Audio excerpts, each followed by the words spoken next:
बिस्मिल्लाहिर्रहमानिर्रहीम। अस्सलामुअलैकुम। मैं हूं उमर इनाम।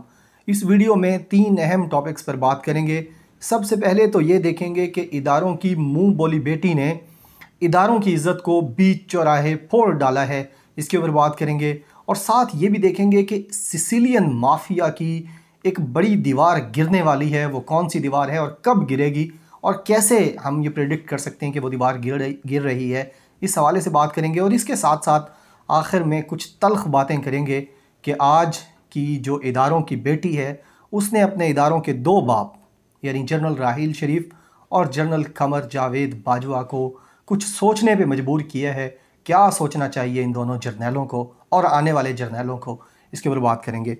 सबसे पहले अगर हम बात करें कि इदारों की बेटी कौन है, शहरी इक़्तिदार में हर किसी को मालूम है कि कौन सा इदारा मरीम नवाज़ को अपनी बेटी कहता है और जिसने बाकी लोगों से यानी वज़ीर आज़म से, सदर मुमलिकत से और जितने रियासती सतून होते हैं उन तमाम को कहा था कि नवाज़ शरीफ को भी जाने दें और ये इदारों की बेटी है, कौम की बेटी है, अपनी बेटियां बेटियां साझी होती हैं, इनको भी जाने दें। तो वो जो इदारों की बेटी है जिसको आपने बेटी कहा था, उसने आपसे पहले जो थे उनकी और आने वाले जो आगे आ रहे हैं आपके जर्नैल, उन तमाम की इज़्ज़त को तार तार कर दिया है आज एक बार फिर। और इस बार जो वर्कर्स कन्वेंशन में मरीम नवाज़ का ख़िताब था वो पहले से ज़्यादा ख़तरनाक था, पहले से ज़्यादा जो है उसके अंदर डिस्कशन खुल कर की गई है। इदारों पर तनकीद, मज़ीद नई चीज़ें जो है वो उन्होंने सामने लाई हैं। और ये उस वक्त सूरत हाल सामने आ रही है जब आप रात की तारीकियों में ज़ुबैर उमर को घर पर बुलाकर मुलाकातें कर रही हैं और जो है वो इमरान खान साहब दूसरी तरफ एक नैरेटिव बना रहे हैं एनआरओ ना देने का, और आपकी दोस्तियां ख़त्म नहीं हो रही, आपकी बेटियां ख़त्म नहीं हो रही, आपके ताल्लुकात ख़त्म नहीं हो रहे, आपकी मसलहतें ख़त्म नहीं हो रही।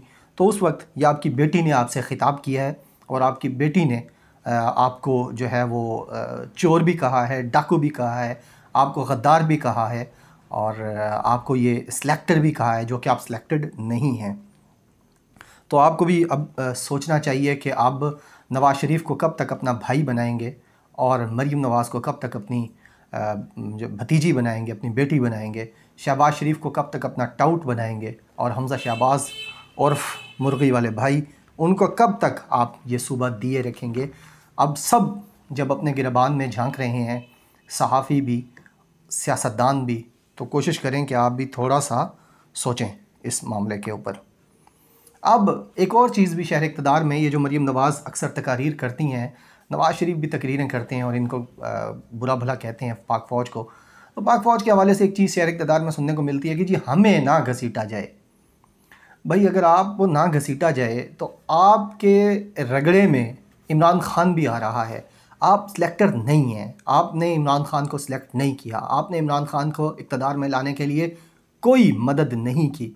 लेकिन इमरान खान पर जब बार बार ये इल्ज़ाम लगता है कि वो आप उसे लाए हैं, उसने तो कभी नहीं कहा कि नहीं जी उनका नाम ना लें, क्योंकि वो आप अपने आप को आपसे जुड़ा हुआ कहता है। लेकिन आपको मसला ये है कि आप कहते हैं कि जो अच्छी चीज़ें हों, जो रीजन के अंदर पीस की चीज़ें हों, जो फॉरेन पॉलिसी में अच्छी चीज़ें हों, वो आपके क्रेडिट पे जाएं, और जो ऐसी वैसी चीज़ें हों वो जाएं जनाबे वाला सियासी लोगों के और सिविल जो हुकूमत है उनके ऊपर जाए। लिहाजा इदारों की बेटी का इदारों के ऊपर जो एक और हमला है, संगीन इल्ज़ामात लगाए हैं, उसका जवाब आप दें और आप कोशिश करें कि अपनी इस बेटी को या तो संभाल लें या फिर इमरान खान को बता दें कि क्या करना है इस बेटी का। और साथ दूसरी जो चीज़ है वो मैंने जो थंबनेल के ऊपर भी लिखा है कि दीवार गिरने वाली है। दीवार कौन सी है? दीवार सिसिलियन माफिया की है। सिसिलियन माफिया शरीफ ख़ानदान से बड़ा नहीं है। अगर आप कंपैरिजन करें तो ज़रदारी ख़ानदान दूसरे नंबर पर आता है, शरीफ ख़ानदान पहले नंबर पर आता है। फ़र्क को बहुत ज़्यादा नहीं है, 19-20 का है, लेकिन नवाज़ शरीफ पहले नंबर पे आता है, शरीफ ख़ानदान सारा। तो अब जो ये फ्रस्ट्रेशन है, मुसलसल जो तकारीर है, अभी मैंने आधा घंटे की उनकी जो स्पीच सुनी है, बड़ा अपने दिमाग के ऊपर और अपने कानों के ऊपर जुल्म करते हुए बड़ी बर्दाश्त के साथ, उसमें जो गालम गलोच है, जो इल्ज़ामात हैं, जो घटिया ज़बान है, जो बाज़ारी ज़बान है, वो तमाम सुनते हुए ये बात तो वाज़ेह हो गई है कि जो एक कॉन्फिडेंस था कि शायद वाली बात है, जिनको आप अपने अब्बू कहते हैं, जिनके पास आप अभी भी गेट नंबर 4 पे लेटे हुए हैं, ऊंधे मुँह आप भी और आपका पूरा ख़ानदान, शायद वो आपको किसी जगह से एनआरओ वगैरह दिलवा देंगे और कोई बातचीत करेंगे। अब जब वो सारी चीज़ें ख़त्म हो गई हैं तो आपको अपने उस अब्बू का भी लिहाज नहीं है जो आपने बावर्दी अब्बू बनाया हुआ था, उसके ऊपर भी तनकीद कर रही हैं। और साथ इमरान खान के ऊपर तो आपने करनी ही करनी है, क्योंकि आपके जो सारे ख्वाबों को मलिया मेट किया है। आप अपने लिए इक़्तिदार देख रही थी, फिर आप जुनैद सफ़दर और मेहरुन्निसा और पता नहीं कहाँ कहाँ तक आपने सोचा हुआ था कि आपके पोते पड़पोते, आपके नवासियाँ, आपके सारे जो है वो आके इक़्तिदार के मज़े लेंगे इस पाकिस्तान के। तो एक शख्स है जिसने आपके इन इक़्तिदार के सारे मज़े को ख़राब कर दिया है। आप जो इस मुल्क के अकेले मालिक बने हुए थे, आपको उसने ख़राब किया, तो उसके ख़िलाफ़ तो आप इस्तेमाल करेंगे ज़बान इमरान खान के ख़िलाफ़, लेकिन इमरान खान को इससे फ़र्क नहीं पड़ता। अब आते हैं तीसरी बात जो है, ये जो मैं ये कह रहा हूँ कि ये जो इनकी फ्रस्ट्रेशन है, ये जो गालम गलोच की बढ़ती हुई रफ्तार है, ये बता रही है कि सिसिलियन माफिया अपनी नर्व्स, ये गेम ऑफ नर्व्स है जो कि इमरान खान हमेशा से जीतते रहे हैं। वो एक फ़ाइटर हैं, वो एक स्पोर्ट्समैन हैं, और ये इस गेम ऑफ नर्व्स के अंदर भी इमरान खान जीत रहे हैं। और सिसिलियन माफिया जज्बात के अंदर और जो है वो गुस्से के अंदर, फ्रस्ट्रेशन के अंदर आकर अपनी गेम हार रहा है, और ये दीवार गिरने वाली है बशर्ते कि कोई अब्बू इसे अब मज़ीद अपनी बेटी, भतीजी और भाई कहकर सहारा ना दे। इसके अलावा आखिर में बात करते हैं राहिल शरीफ पर। उन्होंने इल्ज़ाम लगाया, पहले भी ये वैसे डिस्कस तो होता रहता है, आज उन्होंने कहा कि राहिल शरीफ ने उनको कहा था कि आप जो है मुझे एक्सटेंशन दें, मैं आपका नाम पनामा से निकलवा दूंगा, पनामा केस आपका हल हो जाएगा। जबकि उन्होंने ये नहीं कहा, राहिल शरीफ का एक और एहसान भी है मरीम नवाज़ के ऊपर। राहिल शरीफ वो जो चीफ़ ऑफ आर्मी स्टाफ थे, आजकल मोहम्मद बिन सलमान और किंग सलमान के वो मुलाजिम हैं वहाँ पे, उन्होंने मरीम नवाज़ का नाम डॉन लीग से भी निकलवाया था, और मरीम नवाज़ को कॉल करके कहा था कि बॉस काम हो गया, आपका नाम निकलवा दिया, और उसके बदले में भी शायद उन्होंने एक्सटेंशन मांगी थी। अब वो वाली बात जो उनके अपने हक़ में है उस पर उन्होंने बात नहीं की, लेकिन उन्होंने ये कहा है कि राहिल शरीफ ने मुझे कहा था कि पनामा लीक्स में से आपका नाम निकल जाएगा, आपके वालिद का यानी शरीफ ख़ानदान का सारा मामला सेट हो जाएगा, मुझे एक्सटेंशन दें।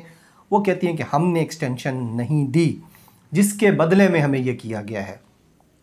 तो यानी ये खुर्रा भी आपका, अपनी बेटी जो है आपकी मुँह बोली, आपकी रूहानी बेटी, वो आपके घर ही ले आई है उठाकर, और इसको भी अब संभालना किसे पड़ेगा?